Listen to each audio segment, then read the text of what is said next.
నమస్కారం TV7 news కి స్వాగతం. ముందుగా ముఖ్యాంశాలు.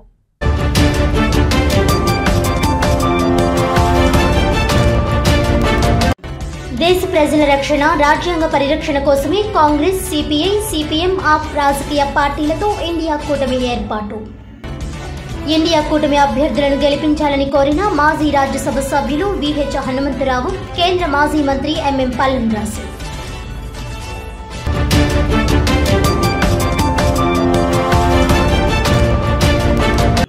రాష్ట్రంలో అరాచక పాలన సాగిస్తున్న అధికార వైసీపీ పార్టీని గద్దె దింపేందుకు ఎన్డీఏ కూటమిని గెలిపించాలి. కాకినాడలో ఎమ్మెల్యే ద్వారంపూడి చంద్రశేఖర్ రెడ్డి బాధితుల కార్మిక సంఘాల నాయకుల సమావేశంలో జనసేన పార్టీ రాష్ట్ర ప్రధాన కార్యదర్శి బొలిశెట్టి సత్య, మాజీ ఎమ్మెల్యే టీవీ రామారావు.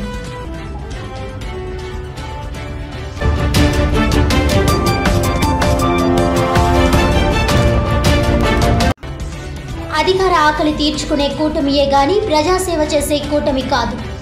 కాపు ఉద్యమ నేత ముద్రగడ పద్మనాభం ఎద్దేవా. జనసేనాని పవన్ కళ్యాణ్ తన ఇంట్లో కూడా చిచ్చు పెట్టి తన కుమార్తెతో తప్పుడు ఆరోపణలు చేయించాడని ఆగ్రహం.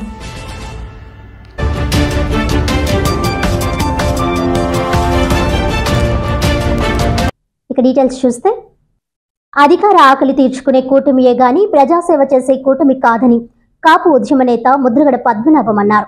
జనసేనాని పవన్ కళ్యాణ్ తన ఇంట్లో కూడా చిచ్చు పెట్టి తన కుమార్తెతో తప్పుడు ఆరోపణలు చేయించాడని ఆరోపించారు. ఈ సందర్భంగా ఏర్పాటు చేసిన మీడియా సమావేశంలో ముద్రగడ పద్మనాభం మాట్లాడుతూ పవన్ కళ్యాణ్కి షూటింగ్ కోసమే ఎమ్మెల్యే పదవి కావాలని ఎద్దేవా చేశారు. తన కుమార్తెకి ఎప్పుడైతే పెళ్లయిందో ఆనాడే తాను నా ఆస్తి కాదు అని, నా కుమారుడు మాత్రమే నా ప్రాపర్టీ అని స్పష్టం చేశారు. నా కుమార్తెతో నా గురించి ఆమె మామగారు, జనసేన నాయకులు తప్పుగా మాట్లాడించారని, నా కుటుంబంలో చిచ్చుపెట్టిన వ్యక్తికి ఆ భగవంతుడే శిక్ష విధిస్తాడని ఆవేదన వ్యక్తం చేశారు. జగన్మోహన్ రెడ్డికి తోడుగా ఉండడానికే నేను వచ్చానని, రాజశేఖర్ రెడ్డి కుమారుడు జగన్మోహన్ రెడ్డి ముఖ్యమంత్రి పదవి చేపట్టి 5 సంవత్సరాలు పూర్తయిందని, ఆయన నిత్యం పేదల కోసం పాటుపడే నాయకుడని అన్నారు. ఆయనలా పథకాలు ప్రవేశపెట్టే నాయకుడు పుట్టలేదు, ఇక పుట్టబోడు అని అన్నారు. వైసీపీ అభ్యర్థులకు ఫ్యాన్ గుర్తుపై ఓటు వేసి అధిక మెజారిటీతో గెలిపించాలని కోరారు. ఈ కార్యక్రమంలో వైసీపీ నాయకులు, కార్యకర్తలు తదితరులు పాల్గొన్నారు.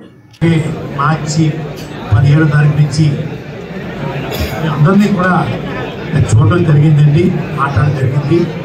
కొంతమంది అయితే 2 సార్లు 3 సార్లు కూడా కలవడం జరిగింది. రాజశేఖర్ గారి గురించి, వారు పెట్టిన ఎమ్మెల్యే అభ్యర్థుల గురించి, వారు పెట్టిన ఎంపీ అభ్యర్థుల గురించి పదే పదే చెప్పడం జరిగిందండి. అందరూ ప్రేమతోటే ఈ కార్యక్రమాలు పాల్పంచుకున్నారండి. ఒక వారం రోజుల పాటు కష్టపడితే మీకోసం 5 సంవత్సరాలు ఎమ్మెల్యేగా ఎంపీగా కష్టపడతారండి.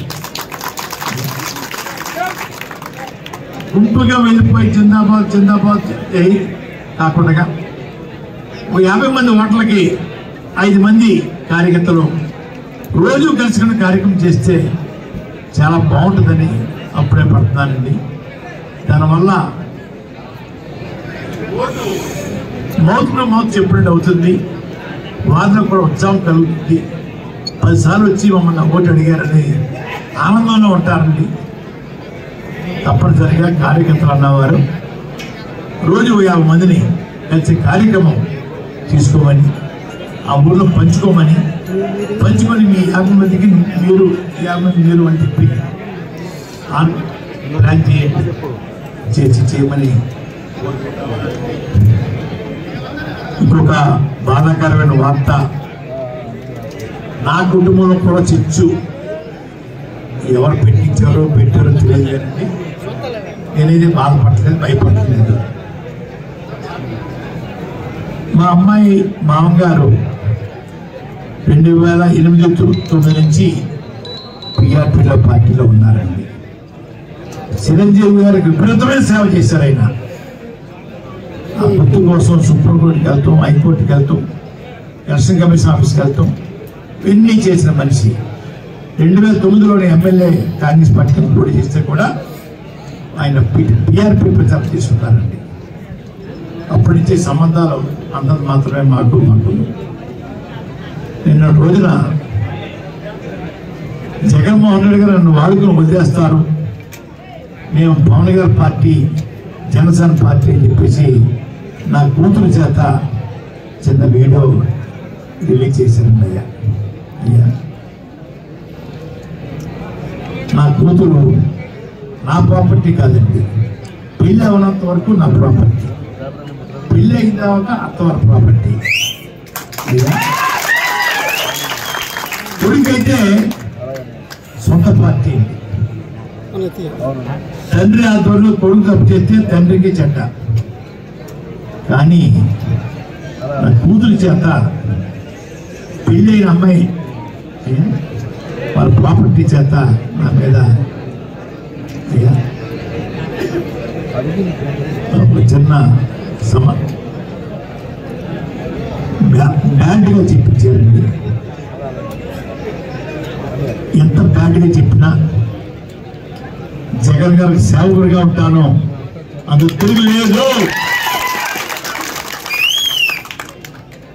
ఎవరు బెదిరించినా కూడా బెదిరిపోను, పార్టీలో చేరాను.